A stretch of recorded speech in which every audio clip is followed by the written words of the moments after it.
when building a diorama, you want to make sure that everything is accurate to the period. That gun there seems legit, don't you think?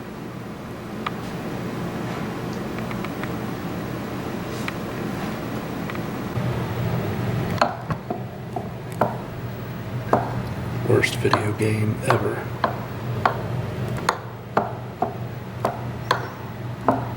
Of Confederate fortifications. Among the attackers were 6 companies of the 1st Louisiana Native Guards and 9 companies of the 3rd. Over 1,000 African American soldiers crossed a wooden footbridge and a pontoon bridge over Sandy Creek. They were supported by 2 12-pounder howitzers of the 6th Massachusetts Battery. Company A.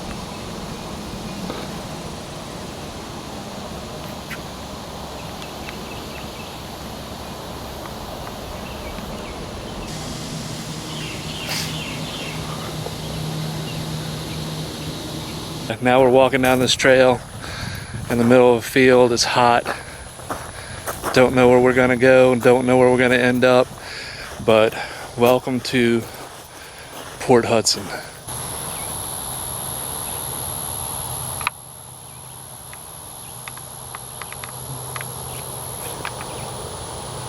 So Port Hudson State Historic Site. Now many of y'all may have never heard of Port Hudson. But Port Hudson was actually a very strategic part of the Civil War. It's basically just a blip in most history books now because the focus is usually on things like Gettysburg, things on the east. But in the west, control of the Mississippi River was a big thing. And so part of what kept the Union from controlling the entirety of the Mississippi River and the Red River was Port Hudson. And so we're here exploring this today. Actually, we're right in the middle of a point where actually 153 years ago at this particular time of year, they were actually involved in a 48-day siege here. And so the siege ended July 9th, and it is June 19th today. So we're right in the heart of when the siege was taking place. They had already had, I believe at this point, 1 major attack, maybe 2 major attacks on the site. So right now we're just wandering around aimlessly. It's like 95 degrees and like 100% humidity. So by my calculations, it's probably like about 3,000 degrees Celsius actual feel. Now if you can imagine 95 to 98 degree temperatures, obviously in an age of no air conditioning where these guys were basically living outdoors, 100% humidity going on this time of year in Louisiana.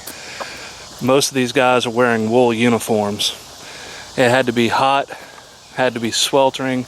I'm wearing a t-shirt. I'm only about a quarter of a mile into this and I'm already ready to pass out. There's 6 miles of hiking trails. We're going to try to get through it today. Right now I'm walking on a pretty well-paved path. I'm not so sure about how clearly marked everything is, but we're going to find out as we move along. But all that to say is that right now we're in a shaded area. It's pretty nice. Probably far nicer than what the guys had it back in the day. So the heat, the humidity were major contributing factors in some of the attacks that took place on Port Hudson. Obviously you had a bunch of people from the Midwest and the North that are coming to the South dealing with heat and humidity. And so sickness and disease actually took as much of a toll as gunfire. There was about 30 to 40,000 Union troops, and of those I think there was 5,000 were killed, and all the fighting going. Oh, look. It's a snake. Might want to be careful around it. Family friendly New Orleans, Wild Kingdom. Yeah, I think I'm going to leave that one alone. I think that might be a bad kind of snake. So we're gonna go around the back side of it. I'm glad I saw it before I stepped on it because I was talking. But yeah.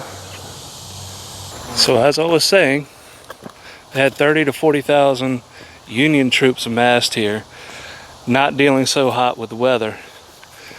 And so sickness and disease took as much of a toll as gunfire. There was as many as 5,000 Union troops, some say 4,000 to 5,000, died at Port Hudson. Of those, about 2,500 died from scurvy, dysentery, and malaria. So the environment itself is pretty unforgiving. There was about 7,800 Confederate troops. Some put it from 6,800 to 7,500, I believe. 7,500, I think, is the amount. And of those, I believe there was 750 total that didn't make it. And about 250 of those were deaths from dysentery, scurvy, malaria. Chipmunk. I didn't know they had chipmunks in Louisiana. And now I know. So the yopon tree was used as a drink to cause vomiting and purge bodies before long journeys or battle. I think I'm gonna pass. How about you? Yeah.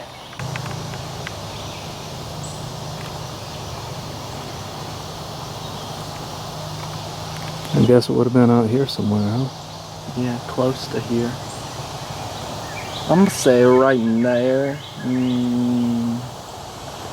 Couple places. You're just guessing, aren't you? I am. That's cool, me too. So we're gonna just pretend that it's like right out there. While I'm walking under the shade of all these trees, if you can imagine 153 years ago, these trees weren't actually here. And this is all fairly new growth stuff.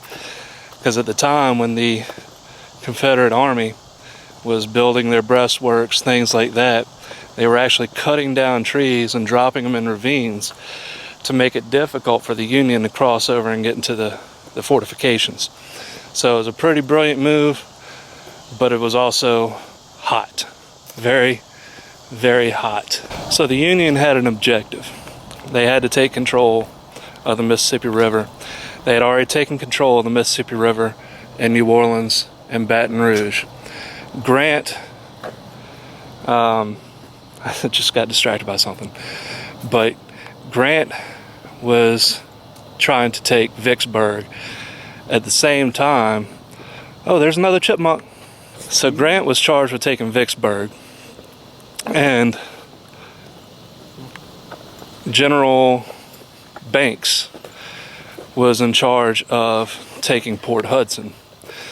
And so they had to press each other at about the same time. Both attacks kind of started at the same time. So on May 27th was when Banks first assaulted Port Hudson. Now you may be wondering why it would be so hard for 30 to 40,000 Union troops to overtake 7,000, 6,800 Confederate troops. Well, a lot of it lies in the geography around here, the topography. And as they formed their lines to attack on May 27th, this is somewhat of what they saw. They had to cross through deep ravines like this, and they were filled with cut down trees, and they had to attack breastworks. And so in all of this, their lines got confused. They weren't attacking at the same time. And so due to some poor leadership, but also poor planning, many people were killed at Fort Desperate. Many Union soldiers lives were taken that day. So I'm not a military historian, but what I can tell you is that if the other guy has the high ground and you're in the low ground and you're having to climb over trees and stuff, that's not a good place to be in. So I think it was poor planning on the part of General Banks and his staff. I know you guys are only seeing this in 2D, so you don't really get a good picture of how deep these ravines are. But they're pretty deep around here, and it's pretty steep. I could only imagine not only having to charge down these things, but charging up another side of it. So you can't knock the bravery of the guys that fought here at all. Give y'all an idea of the walking trails around here. So far this seems pretty nice, seems pretty paved, so don't be afraid to come out, but definitely make sure you got some walking shoes because it's like 6 miles of trails. So, oh look, epic stairs of death. You think I should climb it?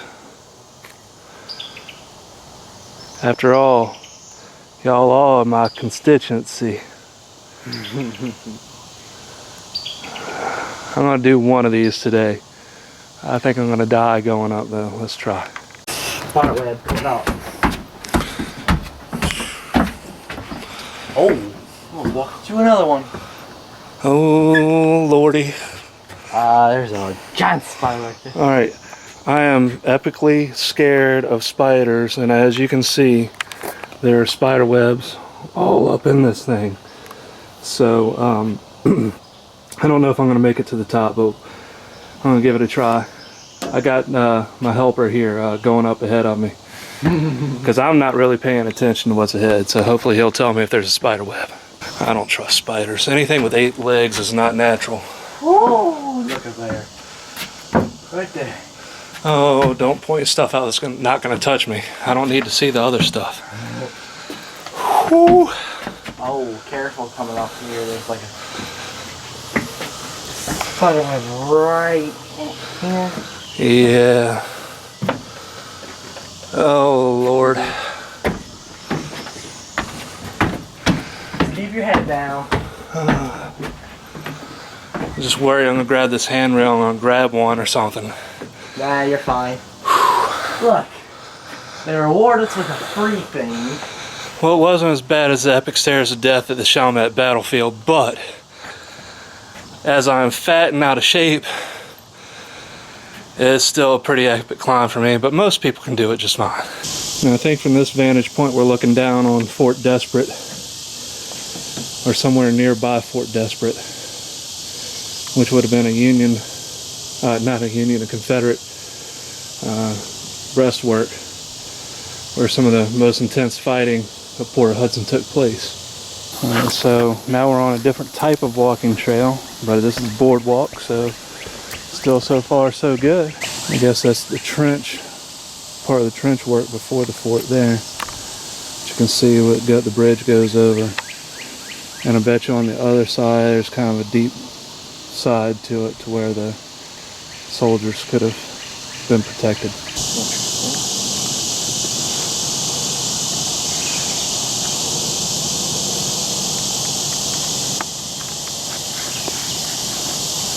Now, Port Hudson is one of the few Civil War parks that you can go to that most of the original breastworks that were built are still intact. In fact, they build these boardwalks and things like that over the breastworks. They don't want anybody climbing on the breastworks or anything like that, so it should stay well maintained for many years to come. And what I find interesting here in Fort Desperate, it looks like they've got 3 high points. And I don't know if you can pick it up with a camera, but I would think that those high points behind these works here would be where they would have placed the cannons. And I kind of just guessed that based off of, they put that cannon right there, I guess, to kind of let people know where they would have placed it. So, I don't know, it's my best guess. It looks like there's little stations along the way here where you can sit and take a break and take in a little bit of history. Now, in order to get close to the Confederate lines, the Union built these things called saps. And basically what it would be a zigzag form of earthworks to kind of protect them from gunfire from multiple directions. And they basically built a trench to try to get as close as they could to the Confederate earthworks. Kind of hard to see on camera, but it is there. It is a zigzag form, so I'm assuming it's a sap. Basically, you got the beginnings of what would be future called trench warfare right here. Okay, so this part of the trail here gets a little bit more rugged, a little bit more rough. Some concrete, limestone, little steps down, so watch your step if you come out this way. All right, now I'm going to give a segment of 4 reasons why the Battle of Port Hudson is important to our American history. Reason number one, control of the Mississippi River, complete control of the Mississippi River. See, even though the North had control of New Orleans and Baton Rouge and north of Vicksburg, this particular portion of the Mississippi River also connects with the Red River. And the Red River was a supply route for the South. So with the fall of Vicksburg and Port Hudson, the last major route for supplies for most of the southern states was cut off. You had blockades in the Atlantic Ocean, you had blockades in the Gulf of Mexico, and now the Mississippi River was completely cut off. So Texas was effectively cut off from the rest of the Confederacy. So really at that point on in the war, it was a war of attrition. Now the South had no supplies coming in. They had to survive solely off the supplies that they could provide in their own states. So that is reason number one why Port Hudson is important to our history. That tree's roots are epic. Like, it's growing up above the ground. That is crazy. Like, I guess the ground must have given out under it over the years, but weird. Reason number two why Port Hudson is important to our military history is that it is the longest siege in our U.S. military history. It lasted 48 days. So 48 days of siege time is pretty significant in our military history. Maybe not in the history of the world, but significant to American history for that reason. So Union soldiers were in this little area here, in this little ravine, and they were caught in a crossfire between Fort Desperate and some other breastworks. And so at one point they actually raised a flag of truce here, and the Confederates allowed them to move out of the area. So crossfire, like I said, I'm not a military historian, but I'd figure you probably don't want to be in the middle of one of those. So.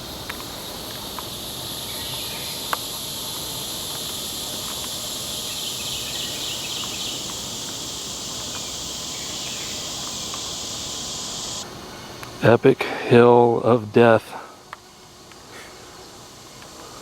Alright, reason number three that Port Hudson is important to American history. I don't like to play what-if games a whole lot, but because the siege took 48 days, if General Banks had taken Port Hudson earlier and met Grant at Vicksburg, Banks would have been considered the commanding officer at Vicksburg. He would have received the credit for taking the Mississippi River. Abraham Lincoln probably would have appointed Banks as a general over his main army in Virginia. So it might have reshaped history, and because Banks was more of a politician than he was a general, and Grant was more of a general than he was a politician, we probably would have seen a President Banks and not a President Grant. A big what if, but another reason why Port Hudson is important to American history. Fort Babcock. This was actually a Union trench. It was actually a very advanced position. The 75th New York actually held this position, built up trenches, rifle pits, things like that here, and were able to hold their ground. This is the breastwork for the Alabama-Arkansas redoubt. And what's interesting here is that they weren't probably even 100 yards away from Fort Babcock, which is where the 75th New York Infantry was. So they were pretty close, but unable to do anything to them because they had a pretty decent position over there. One of the advantages that the Union had over the Confederacy at Port Hudson was that they were far better supplied than the Confederacy.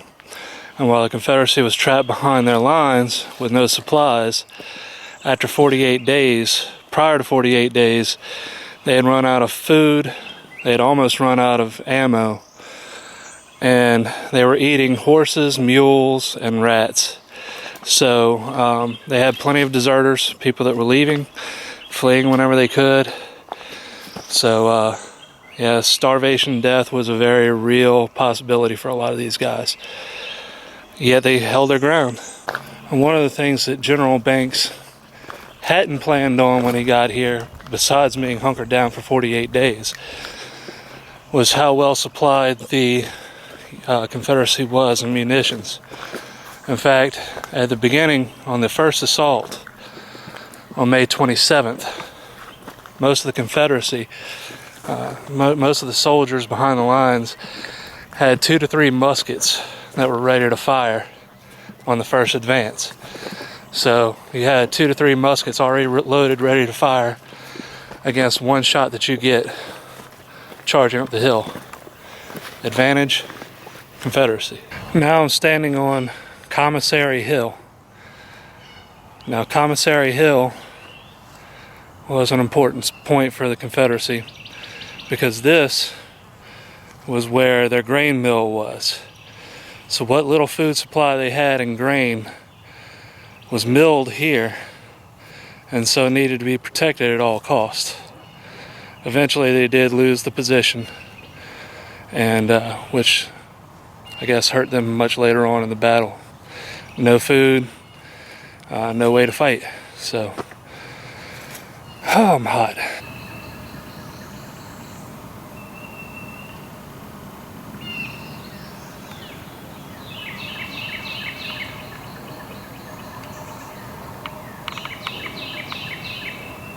Here's the positive motivational question for you for today. If you had to choose between dying of scurvy, dysentery, or just starvation, or malaria, or getting shot, what would you choose? This is the site of the Bennett house and battery. So there was actually a house here at one point. I kind of walked around and I couldn't see any remains of the house. Of course, I don't really know what to look for. I imagine the house was probably wooden, and with all the heat and humidity, it's probably gone by now. But there was a large cannon that was actually stationed here and played a role in the assault on June 11th at the slaughter pen. Now the fourth reason why the Battle of Port Hudson is important to the history of the United States was right where I'm standing was what was known as the Mississippi Redoubt. And it was under the command, obviously, of Mississippi troops. The reason why this is the fourth reason was that this was the first time that African American troops were used for Union forces in an attack. While they were repelled and their casualties were high, the 1st and 3rd Louisiana Native Guard, which was raised up around the city of New Orleans to come fight here, fought valiantly. Word spread to the north about how well these African Americans fought, and they fought for their country. Some of them were freed men, others had been slaves that had run away and joined Union forces. By the end of the Civil War, the ranks of African American troops among the Union Army was around 200,000, and it all started right here.